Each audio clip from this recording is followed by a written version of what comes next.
Hello everyone. Today we are going to learn English through translation. So, ये English में लिखी हुई एक कहानी है, इसको हम ट्रांसलेट करने वाले हैं हिंदी में और बहुत सारे वर्ड मीनिंग सीखने वाले हैं। आज की कहानी काफी ही मजेदार है और एक यूनिक कहानी है। इसमें सस्पेंस है थोड़ा और आपका थोड़ा मैथमेटिक्स वाला जो स्किल है वो भी काम आने वाला है। तो चलिए इसको पढ़ते हैं और शुरू करते हैं ट्रांसलेशंस। 17 कैमल्स यानी कि 17 ऊंट हैं एंड और 3 सन्स 3 बेटे हैं। तो 17 ऊंट हैं और 3 बेटे हैं। तो ये कुछ डिवाइड करना रहेगा इस कहानी में, तो हो पाता है नहीं हो पाता है वो हम पढ़ने वाले हैं। स्टार्ट करते हैं। लॉन्ग अगो, अगो का मतलब पहले होता है, लॉन्ग टाइम को रिप्रेजेंट करता है, तो यानी कि लंबे समय पहले। There lived an old man, there just as a subject है, इसको एम्प्टी सब्जेक्ट भी कहा जाता है, कोई मीनिंग नहीं है इसका। लिव्ड रहता था, एन ओल्ड मैन एक बूढ़ा आदमी जो है वो रहता था। यहाँ पे एन लगा है क्योंकि ओल्ड लिखा हुआ है, ठीक है, AEIOU जो उच्चारण होता है ना उसके अकॉर्डिंग यहाँ पे एन आया है। तो एक बूढ़ा आदमी जो है वो रहता था विथ हीज 3 सन्स, विथ किसके साथ में, हीज अपने 3 सन्स 3 बेटों के साथ में जो है वो रहता था। इन अ डेजर्टेड विलेज, अब डेजर्ट मतलब आपको पता ही होगा, रेगिस्तान या जहां पे मिट्टी मिट्टी हो,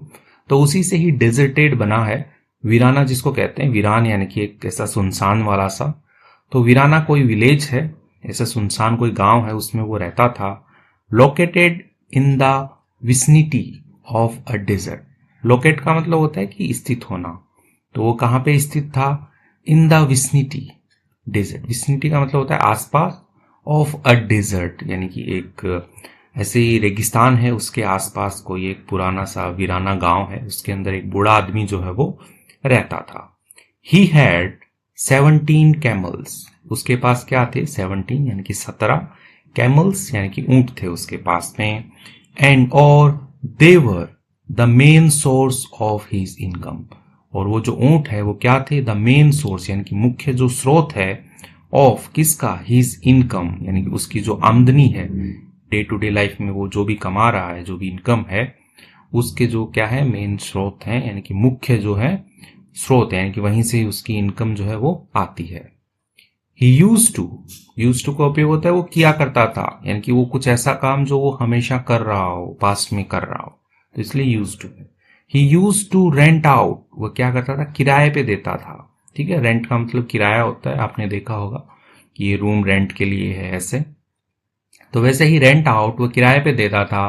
कैमल्स ऊंटों को, एज के रूप में, अ मीन्स ऑफ शिपिंग,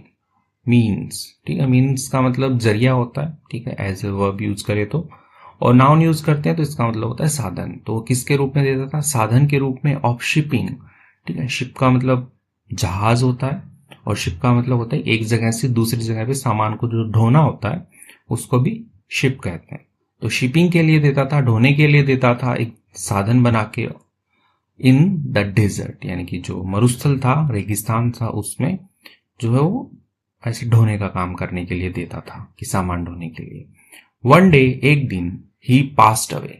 तो वह क्या हुआ, पास्ट अवे का यूज करते हैं जब कोई मर जाता है, गुजर जाता है, ठीक है, तो वो जो है वो आदमी जो है वो मर गया। He had left a will, he had यानी कि उसके पास, लेफ्ट का मतलब क्या होता है, लीव जो होता है, इसका मतलब छोड़ना या छोड़ के चले जाना, जाना, तो ही हैड लेफ्ट यानी कि वो छोड़ के गया था या जा चुका था। अ विल यानी कि एक विरासत आप कह सकते हो, वसीयत आप कह सकते हो, जैसे कोई बूढ़ा आदमी मरता है तो एक वसीयत छोड़ता है कि उसकी जो भी जमीन और जायदाद है वो कैसे डिवाइड होगी, तो उसको क्या कहते हैं, विल कहते हैं। तो वो क्या छोड़ के गया, एक विल जो है वो छोड़ के गया। लिविंग हीज एसेट्स, लिविंग छोड़ते हुए, हीज एसेट्स अपनी जो संपत्ति है उसको, फॉर हीज 3 सन्स, फॉर के लिए, हीज 3 सन्स यानी अपने जो 3 बेटे हैं उनके लिए अपनी जो संपत्ति है उसको छोड़ते हुए एक वो विल छोड़ के गया है, एक वसीयतनामा जो है वो छोड़ के गया है। आफ्टर के बाद, द फ्यूनरल, फ्यूनरल क्या होता है, अंतिम संस्कार जिसको आप कहते हैं, यदि कोई आदमी मर जाता है तो उसका शमशान में ले जा करके जो भी अंतिम संस्कार कराते हैं उसको फ्यूनरल कहते हैं। तो after the funeral and the other obligations, यानी कि जो दूसरे जो ऑब्लिगेशंस क्या होते हैं, इकरारनामे जिनको कहते हैं, या जो भी छोटे मोटे कर्तव्य जो होते हैं वो वर ओवर, ओवर का मतलब कंप्लीट होना, वर ओवर कि कंप्लीट हो गए थे, उसके बाद क्या किया, द थ्री सन्स, तीनों बेटों ने, रेड द विल, ठीक है, इसको रीड नहीं पढ़ेंगे, यहाँ पे सेकंड फॉर्म है क्योंकि पास्ट में चल रही है कहानी। तो रेड द विल, उन्होंने क्या किया, उस जो वसीयत है उसको उन्होंने पढ़ा। While their father had divided all the properties, while जबकि, देयर फादर यानी उनके जो पिता हैं, अब यहाँ पे देयर क्यों आया है, क्योंकि तीन बेटे हैं, बहुवचन है ना, तो इनको दे कंसीडर करेंगे और यहाँ पे देयर आएगा। तो देयर फादर, उनके जो पिता है, हैड डिवाइडेड, यानी वो बांट चुके थे, डिवाइड का मतलब बांटना होता है, वो बांट चुके थे, ऑल द प्रॉपर्टीज, यानी सारी की सारी जो संपत्ति है उसको, इनटू 3 इक्वल पार्ट्स, कि 3 इक्वल पार्ट्स, इक्वल होता है बराबर, पार्ट्स यानी कि भाग, तो 3 बराबर भागों में बांट चुके थे। ही हैड, उसने क्या किया, ही हैड डिवाइडेड, उसने बांटा था, द 17 कैमल्स, यानी कि जो 17 ऊंट है उनको, इन अ डिफरेंट वे, एक अलग तरीके से, ठीक है, डिफरेंट का मतलब अलग होता है, वे यानी कि तरीका। तो उन्होंने क्या किया कि जो उसके पिताजी हैं, संपत्ति को तो बराबर बराबर बांट दिया, लेट्स से जैसे घर है या खेत है तो उनको तो बराबर बांट दिया, लेकिन उसके पास में ऊंट थे तो ऊंटों को उसने अलग तरीके से बांटा। अब आगे क्या है, दे वर नॉट शेयर्ड इक्वली, अब ये जो ऊंट है उनके लिए यहाँ पे दे आया है, वर नॉट शेयर्ड, यानी कि उन्हें नहीं बांटा गया था, पैसिव में लिखा गया है क्योंकि वर्ग के बाद में यहाँ पे थर्ड फॉर्म लगाई गई, नहीं तो वर्ग के बाद में तो आईएनजी आता है सिंपल में देखें तो वर नॉट शेयर्ड इक्वली, यानी कि बराबर नहीं बांटे गए थे, अमंग द थ्री, अमंग के बीच में, द थ्री यानी कि तीनों के बीच में, ठीक है, बिटवीन होता है यहाँ पे तो दो ही होते, ठीक है, बिटवीन आता है दो लोगों के बीच में कुछ बांटना हो, अमंग आता है 3 के बीच में या ज्यादा के बीच में, 2 से ज्यादा हो उसके बीच में। एज, जैसा कि 17 इज एन ऑड नंबर, 17 जो है वो क्या है, एन ऑड नंबर यानी कि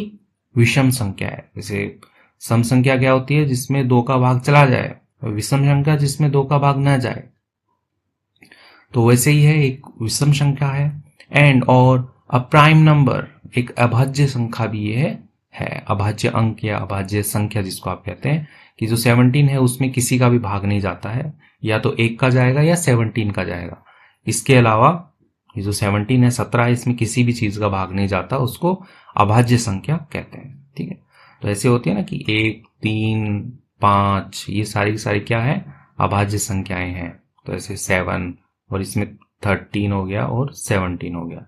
तो ऐसे ही एक 17 नंबर है, तो इसको डिवाइड नहीं कर सकता। जैसे 3 में इसको बांटेंगे तो कैसे बांटेंगे, उनको काटना पड़ेगा, ठीक है, तो वैसा नहीं करना है। Okay, which can not be divided, जिसे क्या है, नहीं किया जा सकता डिवाइडेड, यानी कि बांटा जो है उसे नहीं जा सकता, तो 17 एक ऐसा नंबर है। The old man had stated that, old man जो बूढ़ा आदमी था उसने क्या किया, हैड स्टेटेड, उसने ऐसे बताया या उसने वर्णित किया, लिखा उसने, दैट की द एल्डेस्ट सन, एल्डेस्ट यानी कि जो सबसे बड़ा वाला बेटा है, विल ऑन यानी कि वह मालिक होगा, वह स्वामी होगा, half of the 17 camels, half आधा, ऑफ 17 कैमल्स यानी कि 17 जो ऊंट है उसके आधे भाग का जो स्वामी है वो बड़ा बेटा होगा। तो 17 का आधा करेंगे तो अपन कितना आता है, 8.5 आता है ना, 17 को 2 से आप डिवाइड करोगे तो 8.5 आएगा। तो जो 8.5 ऊंट है वो किसको मिलने हैं, बड़े वाले को मिलने हैं। द मिडल वन यानी कि जो बीच वाला है, विल गेट 1/3 ऑफ 17 कैमल्स, अब जो बीच वाला है तो उसको 17 डिवाइड बाई 3 करो आप, ठीक है, तो ये 5 पॉइंट कुछ आएगा, तो इतने उसको मिलने हैं। एंड द यंगेस्ट वन यानी कि जो सबसे छोटा वाला, यंग किसको बोलते हैं, छोटे वाले को बोलते हैं, तो जो यंगेस्ट वन है, will get the share of camels as a 9th, तो वो 9वां भाग जो है वो गेट करेगा। तो 17 को डिवाइड करना है 9 से, तो ये तो पॉइंट में आएगा, मतलब 0 पॉइंट, मतलब 2.2 भी नहीं आएगा, 9 तो 1 चला ही गया, 1 पॉइंट कुछ आएगा ना, यानी कि उसको पाव आधा ऐसे मिलेगा 9th। ऑल ऑफ देम यानी कि जो सभी के सभी हैं, वर स्टर्न, स्टर्न का मतलब होता है एकदम भौचक्का हो जाना, चकित हो जाना। टू रीड पढ़कर, द विल यानी कि जो वसीयत है उसको पढ़कर सब के सब ऐसे भौचक्के हो गए। एंड, और क्वेश्चन, ठीक है, क्वेश्चन होता है प्रश्न करना, तो उन्होंने प्रश्न किया ईच अदर, एक दूसरे से, हाउ टू डिवाइड, कैसे हम इसको डिवाइड करेंगे, बांटेंगे। द 17 कैमल्स, 17 ऊंटों को, एज मेंशन्ड, एज यानी कि जैसा कि, मेंशन्ड यानी कि उल्लेखित है, लिखा गया है, तो वैसे हम इनको कैसे बांटेंगे, तो ये पढ़ करके वो क्वेश्चन कर रहे हैं। इन the will, mentioned in the will यानी कि जैसा का जैसा वसीयत में लिखा गया है उसको हम कैसे बांटेंगे। इट इज नॉट पॉसिबल, यह संभव नहीं है, टू डिवाइड, बांटना, 17 कैमल्स, 17 ऊंटों को, एंड और give half of the 17 camels to the eldest one. Give देना, हाफ ऑफ यानी कि आधा, 17 कैमल 17 ऊंटों का आधा देना, टू द एल्डेस्ट वन यानी कि जो सबसे वाले बड़े वाले, वन का मतलब एक होता है लेकिन यहाँ पे इंडिकेट कर रहा है कि जो बड़ा वाला भाई है उसको 17 का आधा देना जो है वो पॉसिबल नहीं है, ऐसा नहीं कर सकते। इट इज नॉट पॉसिबल, यह संभव नहीं है। ऑल्सो भी क्या करना, टू डिवाइड, बांटना, द कैमल्स, ऊंटों को, for the other 2 sons, for के लिए, द अदर 2 सन्स यानी कि जो दूसरे 2 बेटे बच गए हैं उनके लिए बांटना भी इसको संभव जो है वो नहीं है, क्योंकि ऊंट को काटेंगे तो नहीं ना, हाफ नहीं करने वाले हैं वो। दे स्पेंड, उन्होंने बिताए, ठीक है, स्पेंड का मतलब होता है बिताना, यहाँ पे सेकंड फॉर्म है, दे स्पेंड, उन्होंने बिताए, सेवरल डेज यानी कि कई दिन, ठीक है, सेवरल का मतलब होता है कुछ, कई, तो कई दिन जो है उन्होंने बिताए, थिंकिंग ऑफ वेज, थिंकिंग सोचते हुए, ऑफ वेज तरीकों को, टू डिवाइड बांटने के तरीकों को, द कैमल्स ऊंटों को, as mentioned in the will, as जैसा कि मेंशन्ड उल्लेखित किया गया था, इन द विल इनकी जो वसीयत है उसमें जैसा लिखा गया था उसके हिसाब से उन्होंने बांटने की ट्राई की कि भाई कैसे बांटे इनको, क्योंकि ऊंट को काटना तो है नहीं और उनके पास में 17 ऊंट है और 3 बेटे हैं, तो यही वो काम वो काफी टाइम से कर रहे थे। बट लेकिन none could find the answer, none, ठीक है, नन का मतलब होता है किसी ने भी नहीं, ठीक है, इसमें नॉट वाली फीलिंग है वो पहले से ऐड कर दी जाती है, नन किसी ने भी नहीं, कुड फाइंड यानी कि वो ढूंढ सका, द आंसर यानी कि उत्तर जो है वो कोई नहीं ढूंढ सका। दे फाइनली, तो वे उन्होंने क्या किया, फाइनली आखिरकार, अंततः,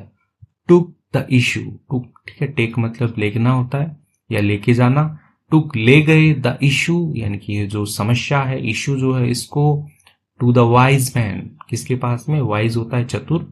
या बुद्धिमान जिसको आप कहते हैं, मैन यानी कि आदमी, तो एक बुद्धिमान आदमी के पास में ले गए, इन देयर विलेज, उनके गांव में, ठीक है, देयर यहाँ पे क्यों आया है, क्योंकि जो 3 बेटे हैं उनका गांव है, तो इसलिए यहाँ पे देयर विलेज यानी कि उनके खुद के गांव में वो ले गए। द वाइज मैन यानी कि जो चतुर बुद्धिमान आदमी है, हर्ड उसने सुना, द प्रॉब्लम यानी कि जो समस्या है उसको उसने सुना, एंड और इंस्टेंटली यानी कि तुरंत ही, इंस्टेंटली क्या होता है, तुरंत ही, फाउंड अ सॉल्यूशन, फाउंड यानी कि खोज लिया उसने, अ सॉल्यूशन एक जो हल है, यानी कि एक समस्या है, ये इशू है, प्रॉब्लम है, उसका जो सॉल्यूशन है, हल जो है उसने तुरंत ही खोज लिया। ही आस्क्ड उसने पूछा, देम उनसे, to bring all the 17 camels to him, bring लेके आने के लिए, ऑल द 17 यानी कि सभी के सभी 17 कैमल्स ऊंटों को, टू हिम उसके पास में, तो उसने कहा तीनों से, ठीक है, आस्क का मतलब कहना पूछना होता है, तो कहा कि एक काम करो तुम सारे के सारे 17 जो ऊंट है उनको मेरे पास ले आओ, मैं करता हूं कुछ सॉल्यूशन। द सन्स यानी कि जो बेटे हैं, ब्रॉट द कैमल्स, ठीक है, यहाँ पे ब्रिंग की सेकंड फॉर्म है ब्रॉट, तो वो ले आए, द कैमल्स ऊंटों को, to the wise man's place, wise man जो बुद्धिमान आदमी है, एपोस्ट्रोफी लगा के एस लिखा है, यानी कि उसका, बुद्धिमान आदमी का, प्लेस यानी कि स्थान, तो उसके जो स्थान है वहां पे वो ले आए। द वाइज मैन जो चतुर आदमी है, बुद्धिमान आदमी है, एडेड उन्होंने जोड़ दिया, या ऐड करने का मतलब होता है जोड़ना, अ कैमल एक ऊंट को, ओन्ड बाय हिम यानी कि जो मालिक था, ठीक है, जो कैमल जो है वो किसके अधीन था या किसका था ऊंट, बाय हिम उसके द्वारा, यानी कि जो बुद्धिमान आदमी उसके द्वारा कोई एक कैमल था जो वो रखता था अपने पास में, तो उसने उसको ऐड कर दिया, एंड और made the total number of camels to 18, made बना दिया या कर दिया, द टोटल नंबर यानी कि जो कुल संख्या है, ऑफ कैमल्स ऊंटों की 18 कर दिया। तो उसने क्या किया, 17 कैमल तो वो ले आए और उसने +1 एक अपना कर दिया और अब कितने हो गए टोटल 18 हो गए। तो जो 18 ऊंट है तो उसके ऊपर वो गणित लगाएगा अपनी।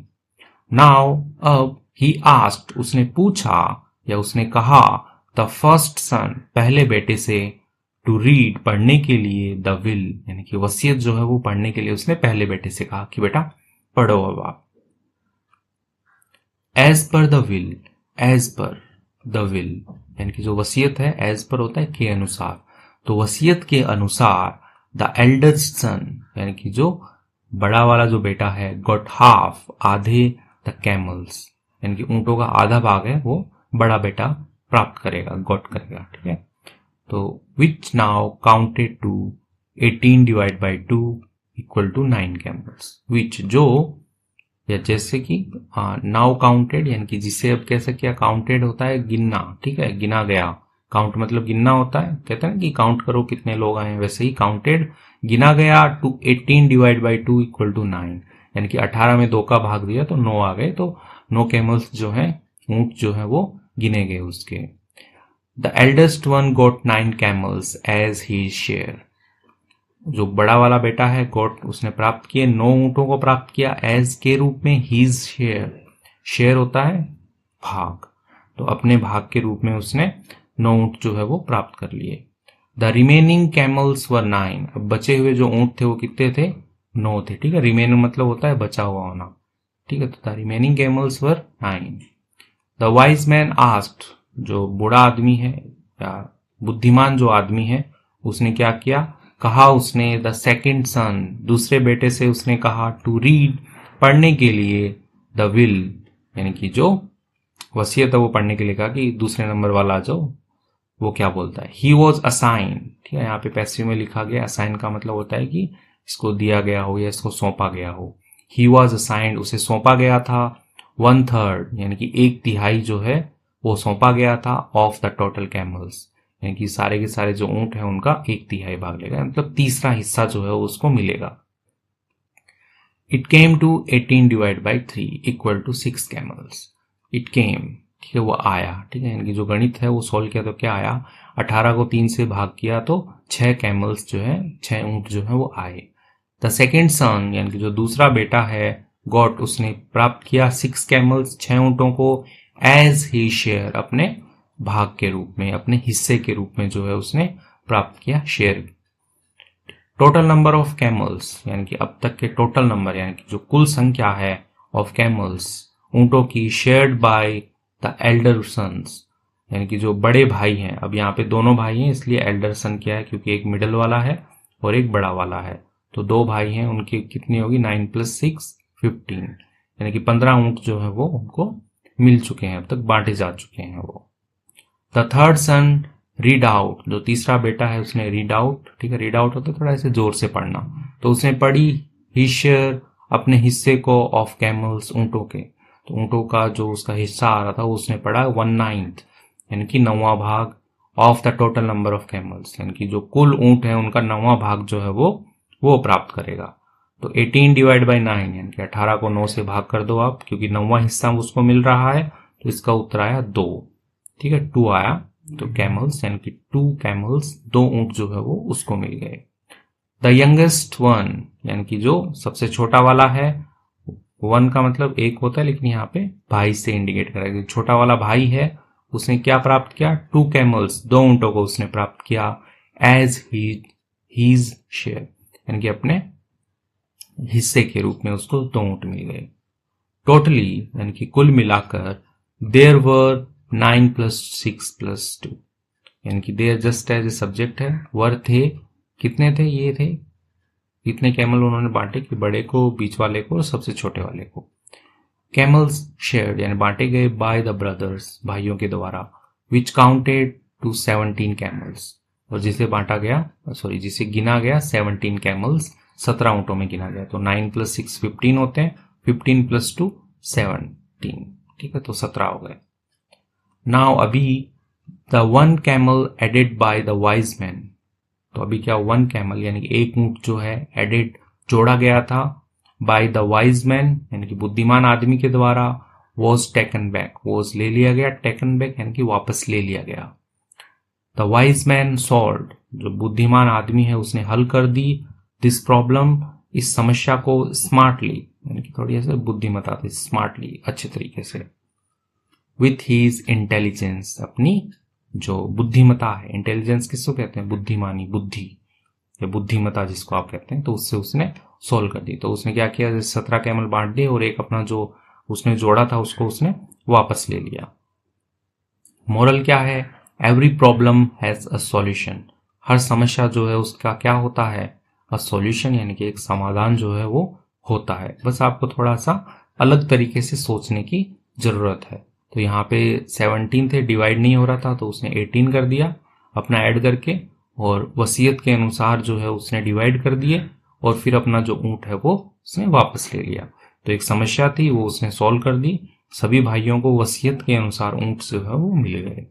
तो आपको ये कहानी पढ़ के कैसा लगा आप मुझे कमेंट सेक्शन में बताइए। कहानी अच्छी लगी है तो वीडियो को लाइक कीजिए, चैनल पे नए हैं तो इसको सब्सक्राइब कर लीजिए। मेरा नाम है पुनीत पारिक और आप देख रहे हैं hi fi English YouTube channel. Thank you.